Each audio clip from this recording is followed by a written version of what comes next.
আসসালাম। প্রশ্ন তো এখন তো না কথা বলুন। সমস্ত মুসলমানদেরকে ওই মোবারক। আলহামদুলিল্লাহ, এই 16 বছর আল্লাহ তাআলার অশেষ মেহেরবানিতে আমরা আজকে বিভিন্ন একটা মোড়কে উদযাপন করতে যাচ্ছি। এই সুযোগ আল্লাহ তাআলা আমাদেরকে দিয়েছেন জন্য আমাদের দরবারে অশেষ শুকরিয়া।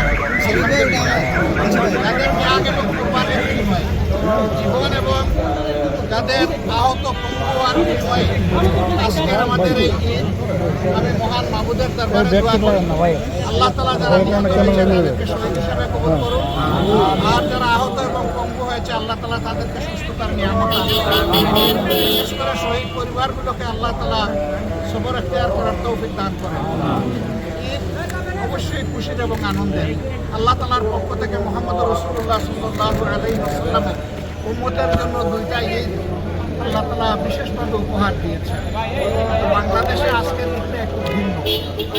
আমরা অনেকেই স্বস্তির ঈদ যখন উদযাপন করছি তখন ঘরে ঘরে মায়েদের চোখের পানি ঝরছে, এতিম সন্তানদের চোখের পানি ঝরছে, বাবার চোখের পানি ঝরছে, ভাই বোনের চোখের পানি ঝরছে। এই পানিগুলা কেন ঝরছে আমরা সবাই জানি। যারা অপকর্ম করেছে আল্লাহ তাদেরকে হেদায়েত দান করুন। তবে এটা ঠিক, যারা খুনের দায়ে খুনি তাদের বিচার অবশ্যই হতে হবে এবং খুনের যে বিচারটা দেখলে ভবিষ্যতে আর কোনো খুনি মানুষের জীবন নিয়ে কোনো সিনেমিনি খেলবে না, সেই রকম বিচার বাংলাদেশের জনগণ দেখতে চায়। যদি ক্ষতিগ্রস্ত পরিবারগুলো আহত এবং লোকগুলো তারা যদি দেখে যে তারা সত্যিকারের বিচারটা পেয়েছে, হয়তো তারা কিছু সান্ত্বনা পাবে। আমরা আগামীতে এমন একটি বাংলাদেশ প্রত্যাশা করি যেখানে আর রক্তের গুলি খেলা হবে না, যেখানে মানুষের জীবনকে উচ্চগণ্য করা হবে না, যেখানে মানুষ মর্যাদা, সম্মান, ভালোবাসা এবং সমতার ভিত্তিতে বসবাস করবে। এখানে গর্ব বিবেচনায় কোনো মানুষকে অপমান করা হবে না এবং তার অধিকার কেড়ে নেওয়া হবে না।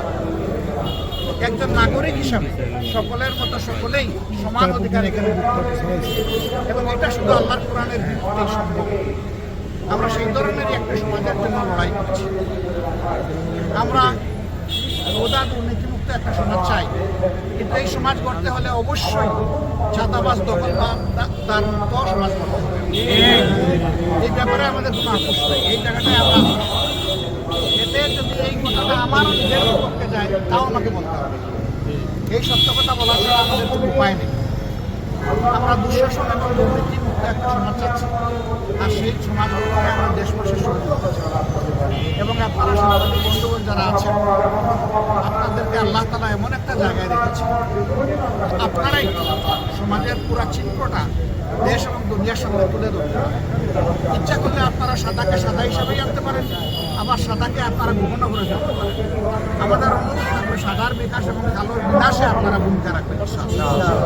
যদি সাদার বিকাশ আর কালোর বিনাশে আমরা সবাই মিলে ভূমিকা রাখি, তাহলে এই দেশে আর দুর্বৃত্তায়নের রাজনীতি পুনরায় দেখা যাবে এবং আর মানুষ ফেসিবাদের কবলে পড়বে না।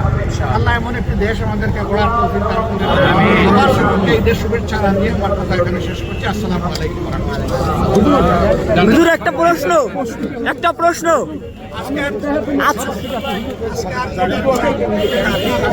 হুজুর, আজকে একটা প্রশ্ন আছে।